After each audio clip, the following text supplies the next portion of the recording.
Muy buenos días, Gran Canaria, bienvenidos y bienvenidas a los desayunos de Canal 13. Les recordamos que nos pueden escuchar a través de la radio, la 94.8 de la frecuencia modulada y, como no, también a través de internet, www.canal13digital.com. Hoy vamos a hablar de la situación de las mujeres en el mundo, de dónde surgen las desigualdades que tiene el colectivo femenino. Para ello tenemos a Elena Suárez, agente de igualdad de la Asociación Mujeres Solidaridad y Cooperación. Muy buenos días, compañera, bienvenida, Elena. Muy buenos días, gracias Ángeles, a ti.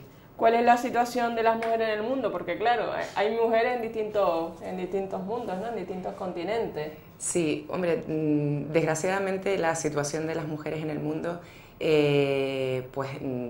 sí es cierto que ha habido un gran avance en la promoción de la igualdad en muchos países de los diferentes continentes, pero vemos cómo desgraciadamente en muchos otros países las mujeres seguimos estando privadas de derechos, privadas de libertades, privadas de acceder a recursos y a necesidades básicas, incluso en ocasiones privadas de decidir sobre nuestro propio cuerpo, ¿no? Vemos cómo en el mundo hay unas 600 millones de mujeres que trabajan, y casi más de la mitad lo hace bajo empleos vulnerables, sin acceso a derechos laborales, a leyes que las amparen, y por lo tanto esto hace que sigamos estando en situación precaria, en situación de discriminación respecto a los hombres, ¿no? Como te decía, es cierto que hemos avanzado a nivel internacional, a nivel nacional, a nivel regional. Hay muchos países que han ampliado esas leyes, han ampliado esos derechos hacia las mujeres, hacia los derechos humanos de las mujeres, pero vemos también cómo en la realidad de la vida cotidiana, en el día a día de las mujeres, esto no se hace, no es real. Es una igualdad sobre papel, es una igualdad que se queda en muchos sentidos en una declaración de buenas intenciones, que luego en la práctica, pues hay vacíos legales, fiscalización, hay desprotección en muchos países hacia las mujeres en cuestión de la violencia que sufren, la violencia de género que sufrimos las mujeres en el mundo, por nuestra condición de haber sido mujer, porque ese aparentemente es el delito que las mujeres hemos cometido, el nacer con un sexo determinado, y eso es lo que la sociedad sigue perpetuando, ¿no? Esos estereotipos de género, esos roles que nos diferencian. ¿Lo ves cada vez ahora más acentuado, Elena? ¿Percibes ahora que, por ejemplo, con el tema de la crisis hay grietas en el tema de lo que son programas destinados a erradicar la violencia de género? Hombre, cuando vemos que se reducen los presupuestos que van destinados a la promoción de la igualdad de género, a la lucha contra la violencia de género, hacia el que las mujeres nos empoderemos, estemos representadas en las tomas de decisiones. Entonces, claro, evidentemente eso merma gravemente el respeto a los derechos humanos de las mujeres. Y estamos hablando de que puede suponer un retroceso en toda la lucha que muchísimas mujeres han hecho a lo largo de la historia, ¿no? Esto es paradójico, vemos como en el siglo pasado pues ha sido un siglo de reivindicaciones de las mujeres, de conseguir el avance hacia una igualdad real, una igualdad legal, pero luego vemos cómo estamos retrocediendo, ¿no? Como esos avances, esa lucha histórica del feminismo, de muchos hombres y mujeres que han luchado para que, en el caso, por ejemplo, de nosotras, en España, podamos votar, podamos viajar libremente sin tener que pedirle permisos a nuestras parejas, podamos abrir una cuenta corriente. Crear una empresa. Crear una empresa. ¿No? Cuando se habla de, ahora hablando de empresa, Elena, siempre se habla de mujeres empresarias, después se habla de empresarios. Claro, también el lenguaje sexista, desgraciadamente, se sigue utilizando, bueno, pues por el contexto machista y que sigue existiendo, por una sociedad en la que sigue invisibilizando bueno, pues lo que somos las mujeres, las capacidades que tenemos las mujeres, que podemos hacer independientemente de haber nacido mujeres, podemos hacer ejercer cualquier profesión y hacer cualquier tipo de desarrollarnos como seres humanos igual que un hombre, ¿no? ¿Se va a considerar, Elena, el sexo débil eso? ¿El sexo débil mantiene al sexo sí, fuerte? Claro. O sea, él es el mantenedor de la familia. Entonces, a la hora de, por ejemplo, de tener un hijo, pues renuncia siempre la mujer al tema del laboral, porque también hay desigualdad salarial entre hombres y mujeres ocupando el mismo puesto de trabajo. Sí, eso desgraciadamente ha sido una tónica en nuestra historia, ¿no? El que las mujeres hemos sido el sexo débil. Sexo débil cuando hemos sido las que hemos mantenido nuestras familias, las que en muchas ocasiones, mantenido me refiero no al sustento económico, porque hemos estado relegadas a ese ámbito doméstico donde hemos tenido que enfrentarnos solas, en muchos casos, a las tareas del hogar, al cuidado de nuestros hijos, al cuidado de terceras personas dependientes, o incluso de tener que dejar a un lado nuestra carrera profesional, nuestras carreras profesionales, nuestro desarrollo humano, nuestro desarrollo como personas, anteponiendo nuestra vida familiar. Eso evidentemente aprendido y asumido por esa presión social y esa sociedad en la que nos hemos desarrollado hombres y mujeres, ¿no? Entonces, claro, eso ha repercutido enormemente en que las mujeres pues nos hayamos sentido relegadas a esa situación, ¿no? de discriminación, de invisibilidad, de desigualdad, como tú bien dices, salarial. Nosotras en España, una mujer en un mismo puesto de trabajo, con las mismas funciones y con la misma categoría profesional, cobra un 17% menos que un hombre en las empresas privadas. ¿Esto por qué ocurre? Tiene una explicación, y la explicación viene de esa raíz de considerar que esas características de género vienen dadas de forma natural, de donde surgen las desigualdades, y eso evidentemente da respuesta a que se den situaciones de discriminación, en este caso discriminación salarial, y den pie a lo que ya sería pues, una situación muchísimo más grave, que es la violencia que sufrimos las mujeres, bueno, pues por esa discriminación que viene generada por esas desigualdades, ¿no?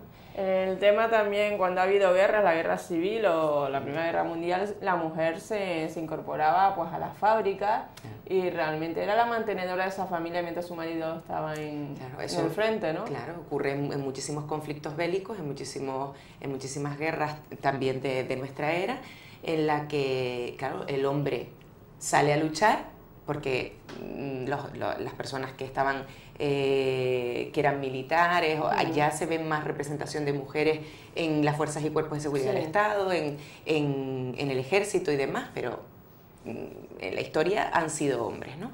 Y era la mujer quien queda en casa, quien tenía que ir a trabajar en esas fábricas, en este caso en la guerra civil, o que en otro tipo de conflictos bélicos ha tenido que cuidar de sus familias, de sus hijos menores, de sostener, la mantenedora de la familia, a esa unidad familiar en ese momento determinado. Esa es otra, por ejemplo, en este caso, en los conflictos bélicos, pues vemos cómo la mujer queda expuesta a una situación de extrema vulnerabilidad a las violaciones sistemáticas que se han usado en los conflictos de nuestra era, como ocurrió en el conflicto de la Yugoslavia, como ha ocurrido en muchas guerras en países del continente africano, como ocurre en Colombia. Entonces, vemos cómo en el mundo las mujeres padecemos diferentes situaciones de discriminación, diferentes situaciones de violencia que atentan directamente contra los derechos humanos y que muchos países, bueno, a día de hoy hay 139 constituciones que amparan y promueven la igualdad de género o la igualdad entre hombres y mujeres. Pero eso luego no se constata en la vida real de las mujeres. Vemos cómo sigue habiendo mutilaciones genitales femeninas. Vemos cómo... Llevar el burka también. La violencia social, ¿no? Sí. A través de esta vestimenta típica en Oriente Medio, en Afganistán, cómo las mujeres a través de esa vestimenta, bueno, pues ya no solo se les invisibiliza físicamente, sino se les impide desarrollarse como seres humanos libres. Que incluso el otro día estaba leyendo un artículo, todas las consecuencias de salud que conlleva el uso prolongado del uso, como era osteoporosis. Bueno, me quedé asombrada de toda la sintomatología que venía dada a consecuencia del uso prolongado de la vestimenta, en este caso del burka, ¿no? Como la salud que se merma gravemente en las mujeres, ¿no? Que bueno, que ya por el año 2000 la ONU se propuso aquellos fantásticos objetivos del milenio de erradicar la pobreza extrema, mejorar la salud materna de las mujeres en el mundo, evitar la propagación del VIH-Sida, el acceso a la educación de las niñas en muchas partes del mundo. Vemos cómo hace 2 meses han atentado contra una niña en Pakistán, Malala, por reivindicar su derecho a acceder a la educación. Y bueno, y ya se han encargado, estos terroristas ya se han encargado de volverla a amenazar de muerte si vuelve a su país y vuelve a promover, bueno, y a reivindicar todos los derechos que las niñas pakistaníes desgraciadamente bueno, pues ven mermados en esta sociedad. En muchos países del mundo, como India, también hay matrimonios concertados con niñas menores de edad. Menores de edad. ¿Y cómo es este tema? Bueno, pues esto pues es otra forma de discriminación, ¿no? En este caso a las niñas que con muy temprana edad pues la ceden en matrimonio a hombres, que en muchas ocasiones les triplican la edad. Son matrimonios concertados. Hay incluso comunidades, por ejemplo en la India, hay una comunidad que se llama la comunidad de los Hijars, que casi desde que las niñas nacen son cedidas en matrimonio a hombres, ¿no? Luego vemos también, como en otros casos, si estas niñas que están cedidas en matrimonio a un señor, este señor, antes de que se consuma ese matrimonio, antes de que se celebre ese matrimonio, fallece, la niña queda viuda. Y no puede volver a casarse. Esto también ocurre. Estas niñas se convierten en esclavas domésticas, en esclavas sexuales, en sirvientas. O sea, una forma más de esclavitud que se sigue generando y se sigue permitiendo por los estados, por los gobiernos del mundo en el siglo XXI. Esto es muy grave. Como ves ahora, la situación de las mujeres en España, estamos pasando de la visibilidad, porque antes estábamos en muchos puestos de trabajo y ahora el paro pues ha crecido debido a que había muchas mujeres trabajando. Después tenemos muchas mujeres pues ocupando puestos de gran responsabilidad en la administración, en empresas, y realmente después es la que luego tiene que volver al hogar. Vemos esa vuelta al hogar de nosotros, de muchas mujeres como nuestras madres. Mujeres preparadas. Sí, desgraciadamente, primero que el paro que hoy en día existe, que es muchísimo, afecta a las personas en situación de mayor vulnerabilidad. La situación de crisis, la situación de desempleo, siempre ataca a los que estamos en situación de desprotección, de mayor vulnerabilidad ante estas situaciones que atacan a la sociedad en general. ¿Quiénes son esas personas? Las mujeres, los jóvenes y los inmigrantes, y las personas inmigrantes, mujeres y hombres inmigrantes, ¿Qué ocurre? Que evidentemente estamos viendo cómo una población joven está saliendo fuera, vemos cómo existe, está habiendo esa fuga de cerebro, mujeres, también hombres, pero mujeres que están sumamente preparadas, que se ven relegadas a tener que ejercer otro tipo de profesiones porque no hay una salida a su carrera profesional, y entonces ven cómo tienen que salir de nuestro país para poder encontrar un empleo, porque la situación en el empleo juvenil es agravante, ¿no?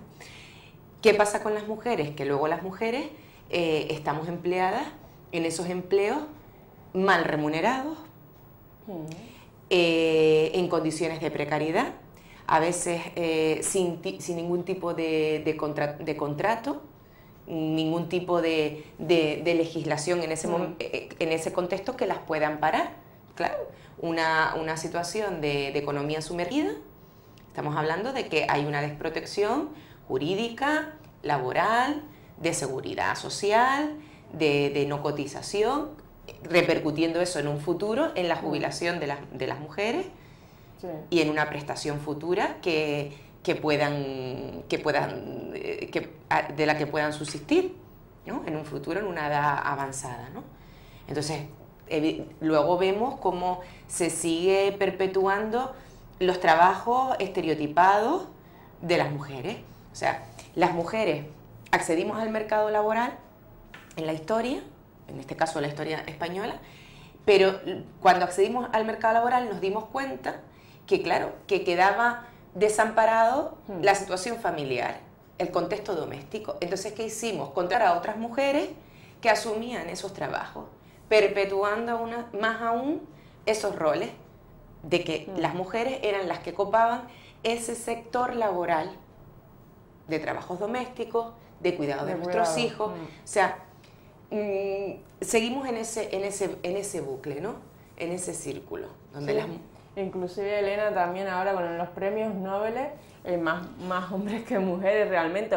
O el otro día también se vio el premio Nobel de Economía a una mujer, rarísimo, ¿no? Sí. Que viejo, por ejemplo, cuando fue ministra de Defensa Carmen Chacón, sí, eso fue una revolución a nivel sí, que se rompiera el protocolo de la vestimenta y fuera con pantalón, aquello como que no fue muy bien visto, ¿no? Se le exige más a la mujer estando en puestos de responsabilidad a nivel político, a nivel de presidenta de una empresa, aunque realmente a veces cuando está al frente de una empresa es porque a lo mejor sus hermanos no están, o realmente está supliendo el papel del padre, pero realmente los consejos de administración hay poca presencia femenina. Sí. Desgraciadamente sí. Y a nivel de Europa también. Sí, bueno, hay que simplemente ver un poco el panorama político, sí, que tenemos en España, en Europa. Y bueno, en Latinoamérica hay muchas mujeres ya que son presidentas, sí, de gobierno. Bueno, tenemos otras mujeres europeas, Michelle Bachelet, que está al frente de ONU Mujeres. Vemos cómo las mujeres cada vez más en África, hay muchas también mujeres importantísimas, activistas, que han llegado al poder del gobierno del Estado y han sido mujeres como fue Bangara Maathai, que recibió también el Premio Nobel de la Paz. Han habido muchísimas mujeres a lo largo de la historia que han estado en esos estatus de poder, en esos estatus sociales, ¿no? Pero claro, ha estado nuestro techo de cristal ahí, en el que ha habido un momento en el que no hemos podido seguir avanzando porque ha habido una presión social y nos hemos sentido, en muchos casos nos hemos sentido obligadas a tener, como te decía antes, a tener que poner en desvalor nuestra carrera profesional y favorecer y poner en valor nuestras familias, ¿no? Nuestros hijos, ¿no? Entonces, claro, eso pues ha hecho un flaco favor a la visibilización de las mujeres, y no porque no hayamos estado en la historia, porque han habido grandes científicas, grandes historiadoras, grandes pintoras, grandes mujeres que se han dedicado al mundo del arte, de la medicina, de la astronomía, pero pues ha salido más Einstein, Dalí, Picasso, bueno, pues se ha visibilizado más pues la otra mitad de las personas que vivimos en el mundo, porque yo siempre lo digo, recordemos que somos la mitad de la población mundial. Recordemos que somos la mitad. ¿Y cómo ves el tema por ejemplo, de países como México, Colombia, el tema de la situación de las mujeres, Sí. sobre todo en México con Ciudad Juárez? Sí, lo de Ciudad Juárez, sí. Desgraciadamente, bueno, pues es un estado en el que quedan impunes los delitos y los asesinatos que se cometen contra las mujeres. De hecho, creo que es aproximadamente un 77% de los casos denunciados quedan impunes. Y bueno, es uno de los estados donde se siguen perpetuando crímenes contra las mujeres con la complicidad del Estado. Con la complicidad del Estado. O sea, que es todavía más agravante, ¿no? Porque claro, a nivel internacional vemos como muchos países, muchas regiones, en todos los continentes, denuncian estas situaciones, protegen y amparan a las mujeres. Existen leyes que dan protección a las mujeres que están pasando por esta situación, aunque han padecido una situación de violencia de género, como es el caso de nosotras, de las mujeres españolas y muchas otras en Europa y a nivel mundial. Pero bueno, lo que ocurre en Ciudad Juárez en concreto es muy, muy agravante y muy sangrante, ¿no? Y la comunidad internacional también tiene la responsabilidad de denunciarlo. Porque si firmamos tratados, si firmamos convenios, si nos amparan constituciones que promueven esa igualdad, esa no discriminación hacia el sexo con el que hayamos nacido, esa no violencia hacia las mujeres, si todo eso lo pone el papel y lo sostiene, ¿por qué luego no lo materializamos, no lo denunciamos? Que es la implementación de esas leyes. Luego no se constata, luego las mujeres no ven esa igualdad y esa justicia en la práctica. Entonces, claro, las mujeres se sienten desprotegidas, se sienten engañadas, porque ven cómo los gobiernos pues están en un continuo, no engaño, sino esto se convierte en un despropósito.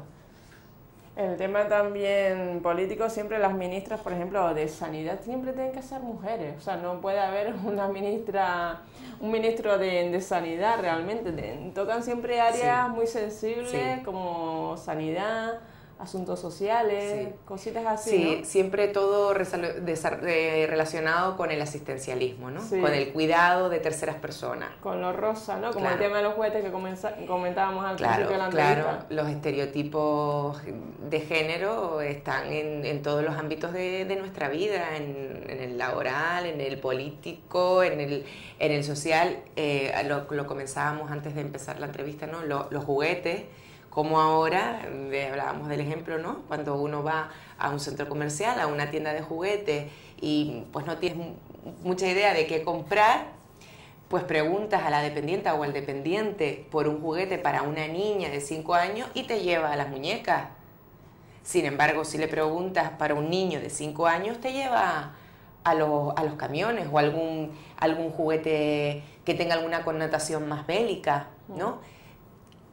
Vemos cómo ahí se perpetúan esos roles, ¿no? Esas características de género que se nos asumen por nuestro sexo, ¿no? Y cómo ahí seguimos viendo cómo el hombre parece ser que es violento, ¿no? Que necesita ese juguete que entre otras cosas fomenta la agresividad. La agresividad, la fuerza, ¿no? La fuerza, ¿no? Porque nosotras se nos describe como más sensibles en grupos, pues el colegio, a nivel educativo. Las niñas siempre tendemos a ser como más sumisas y los niños son los que siempre tienen pues la voz cantante, el típico macho alfa, ¿no? Sí. Sí, no es una cuestión de que tendamos a ser, sino que nos ven así. Es decir, esas identidades que una mujer y un hombre desarrolla a lo largo de su vida, en ese proceso de socialización, claro, ahí influyen los que llamamos los agentes de socialización, ¿no? Que aumentarán, agudizarán un poquito, agudizarán o minimizarán pues esos roles que se nos asumen por nuestra condición de haber nacido hombres o no haber nacido mujeres, ¿no? Entonces, claro, en el contexto familiar vemos cómo se siguen perpetuando esos roles, ¿no? Cómo las niñas hacen más las tareas domésticas. Sí. Vemos cómo en el contexto educativo, no todo, pero sí vemos cómo muchos profesores o profesoras se dirigen al alumnado pues utilizando un lenguaje sexista, ¿no? Que vuelvo y repito, esto evidentemente está cambiando, ¿no? Pero siguen dándose este tipo de situaciones, ¿no?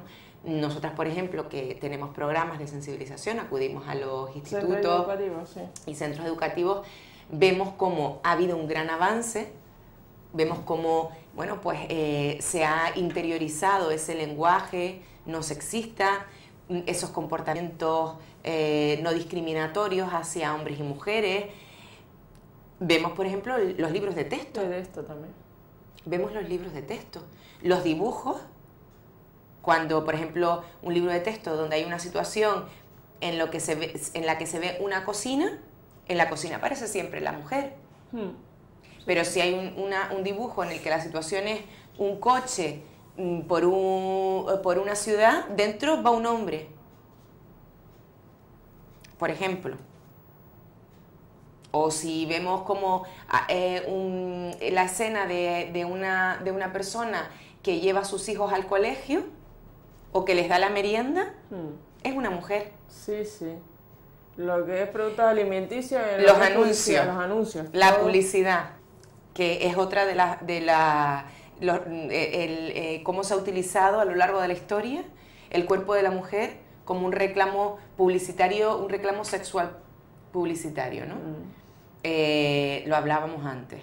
Todos los anuncios que son para...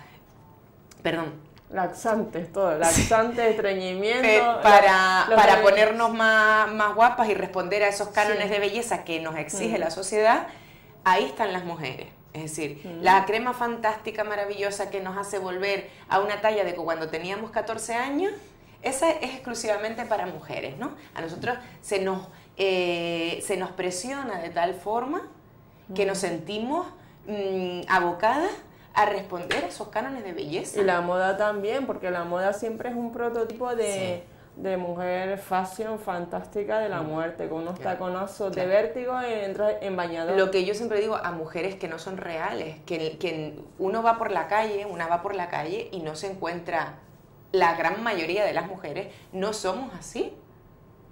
No tenemos una talla 36, ni medimos 2 metros,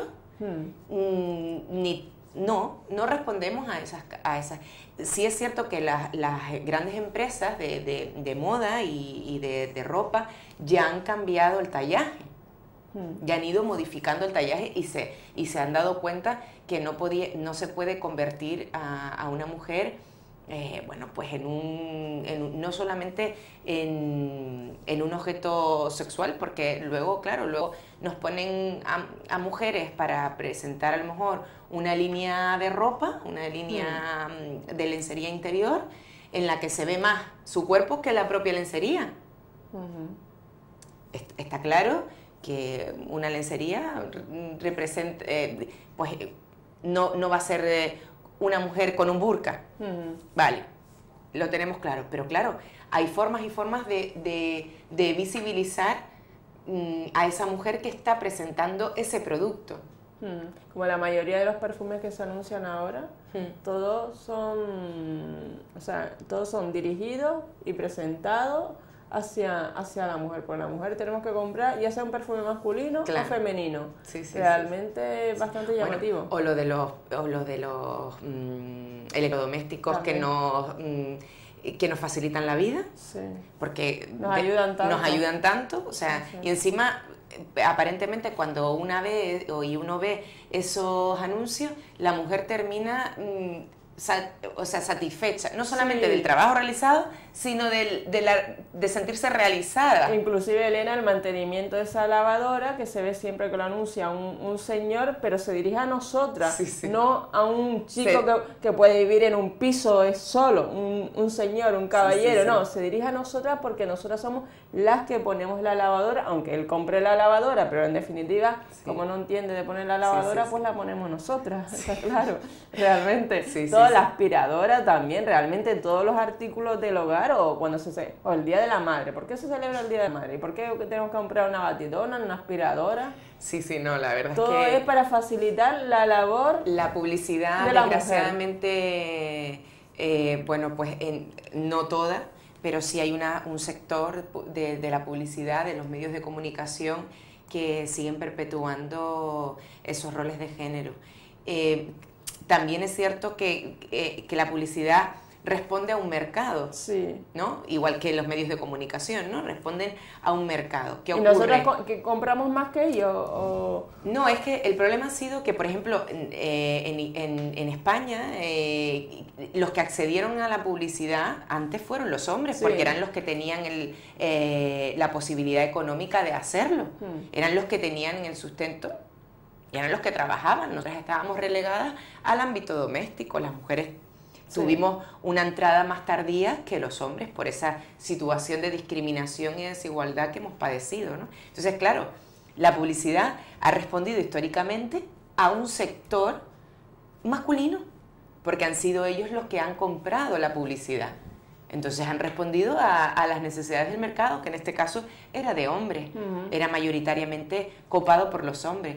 Cierto es que nosotras luego, evidentemente, nos incorporamos al mercado laboral y empezamos a consumir, y también consumimos publicidad, y ya la publicidad se dirige también, ¿no? Indistintamente a hombres y mujeres. Pero claro, es que, como te decía, hay esa parte de la publicidad que se dirige a nosotras, pero estereotipando ese rol, ¿no? Marcando esas diferencias entre lo que es femenino, o lo que se considera femenino, y lo que se considera masculino, ¿no? Pero todo lo que es de cintura para abajo, Elena, es femenino.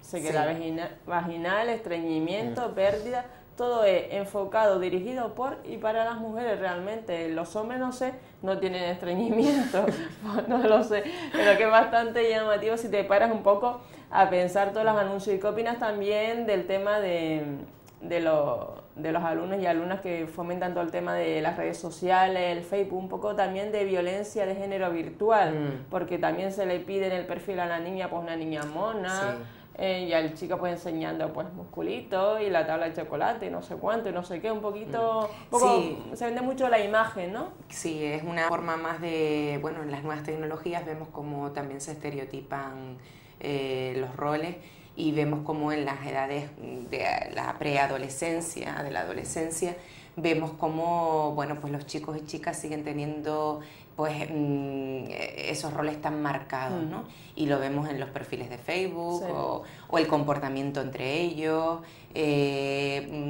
Nosotras siempre cuando acudimos a los centros educativos, ¿no? Y impartimos esas charlas de sensibilización que hablan acerca de la violencia de género que padecemos las mujeres en el mundo, les hacemos ver cómo violencia de género no solamente es el que existan mutilaciones genitales femeninas en países africanos, el que haya matrimonios precoces en la India, el que haya asesinatos de mujeres en nuestro país o en Ciudad Juárez. La violencia de género también es el control y la dominación que están ejerciendo muchos chicos sobre las chicas a través de los teléfonos móviles, mirando sus mensajes, o ese control cuando empiezan a aislarla socialmente de sus amigas. Y ya que lo ven bueno eso. Claro, porque lo interpretan como una situación de celos y de amor, la situación de amor romántico que viven, ¿no? En el que, bueno, pues si me cela porque me quiere, si me pregunta con quién voy porque está preocupado por mí, si me dice que no me ponga esa falda porque es demasiado corta, es porque realmente él me quiere ver guapa.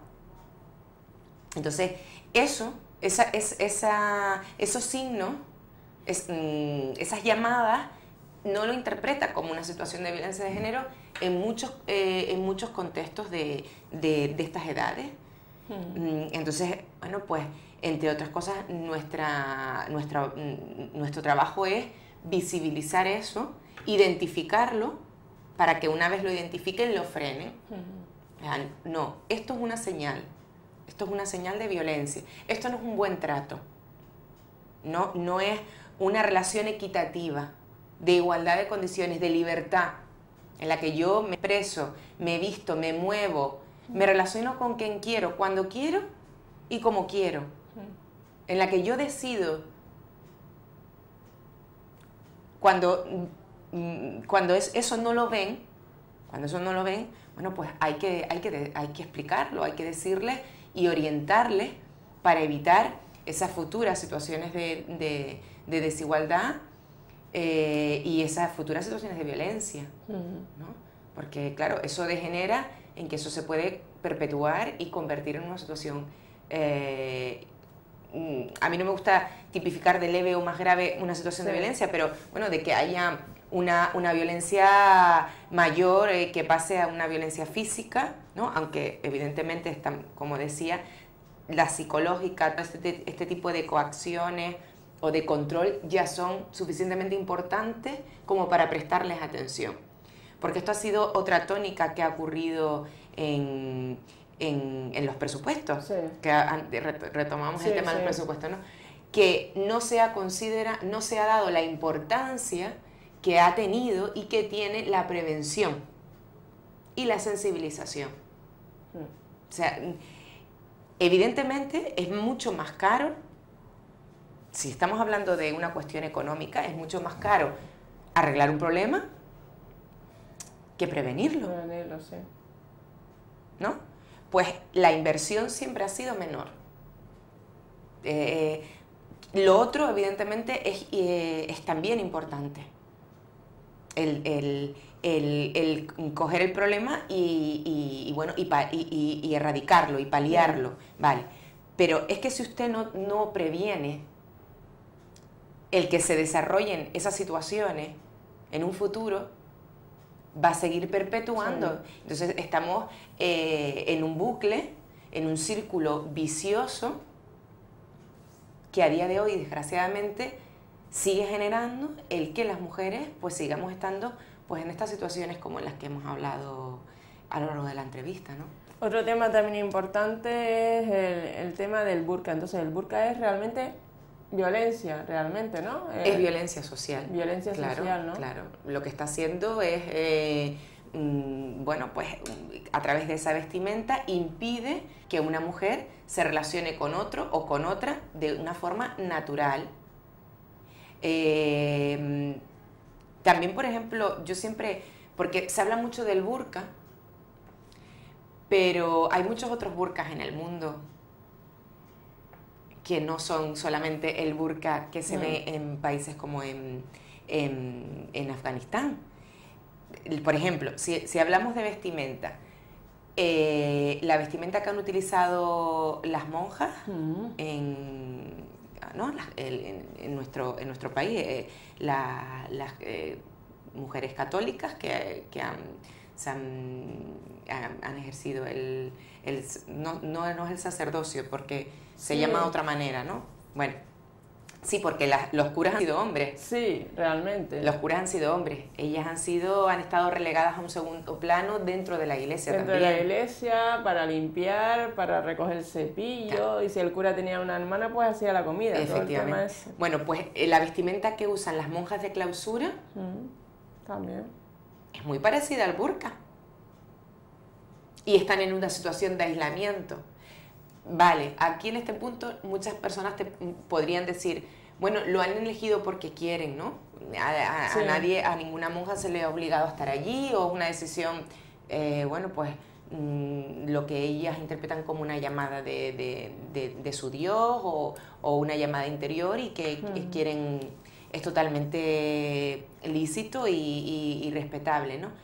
Pero socialmente se habla mucho de esas mujeres que en otra parte del mundo han estado bueno, pues, sumidas en esta situación de invisibilización física, en este caso, pero no se habla de esta otra parte, ¿no? Todas las religiones, absolutamente todas, son machistas, han sido contextos en los que la mujer ha estado relegada a un segundo plano, los hombres han estado visibilizados dentro de todas esas religiones, de ese contexto religioso, y los católicos no han sido menos. Y en la misma, durante la dictadura también, pues el tema de la sección femenina, cómo se adiestraba a la mujer para estar en la iglesia, para también aprender a bordar, a cocinar, entre más hijos mejor, te daban premios. Y todo esto con tal de estar ahí pues haciendo las tareas del hogar y estando 40 horas haciendo un pollo, ya que hoy ahora el tema de cocinar rápidamente un microondas, como sale también los anuncios de publicidad, que es bastante llamativo. Ya para finalizar, Elena, resumiendo, ¿qué podrías decirte del tema de las mujeres, de la discriminación, de apunte general? En general, lo que la sociedad debe hacer es transformarse y avanzar hacia una igualdad real entre hombres y mujeres, para evitar así el que se sigan perpetuando estos roles, para evitar el que se sigan discriminando a las mujeres por su condición de haber sido mujer, y para erradicar de una vez pues la violencia que desgraciadamente seguimos padeciendo las mujeres en todo el mundo. Muy bien, pues muchísimas gracias, Elena, por estar hoy aquí esta mañana. Gracias. Gracias a ti, Ángeles. Espero que la entrevista de hoy de Elena Suárez Pérez, agente de igualdad del programa de sensibilización social para la integración de mujeres inmigrantes de la Asociación Mujeres, Solidaridad y Cooperación, haya sido de su agrado. Muy buenos días, Gran Canaria.